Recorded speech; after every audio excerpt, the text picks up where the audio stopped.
গেল ঈদেই তুফান সিনেমা দিয়ে প্রেক্ষাগৃহে তাণ্ডব চালিয়েছে ঢাকাই চলচ্চিত্রের শীর্ষ নায়ক শাকিব খান ও বর্তমান সময়ের দর্শকপ্রিয় পরিচালক রায়হান রাফি। এই দুইজনের জুটিকে দর্শকরাও সাদরে গ্রহণ করেছেন, যে কারণে তুফান সিনেমা শেষ হওয়ার পরেই ঘোষণা আসে খুব শীঘ্রই সিনেমাটির সিকুয়েল আসতে চলেছে।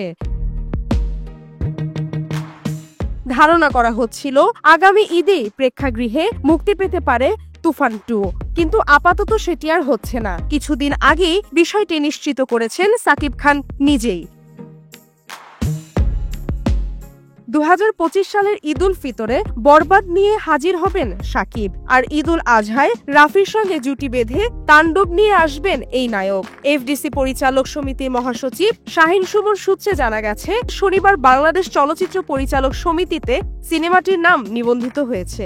এটির পরিচালক রায়হান রাফি, এমনটাই জানিয়েছেন তিনি গণমাধ্যমকে। এই সিনেমাতেই আবারও শাকিব খানের সঙ্গে জুটি বাঁধতে পারেন পরিচালক। ছবিটির প্রযোজনা করছে আলফা আইএসভিএফ বাংলাদেশ।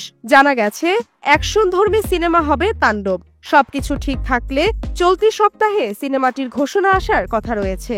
তবে এই বিষয়ে রায়হান রাফির সঙ্গে যোগাযোগ করা হলে তিনি আপাতত মুখ খুলতে চাননি। এসিটিভি ডিজিটাল এন্টারটেইনমেন্ট ডেস্ক।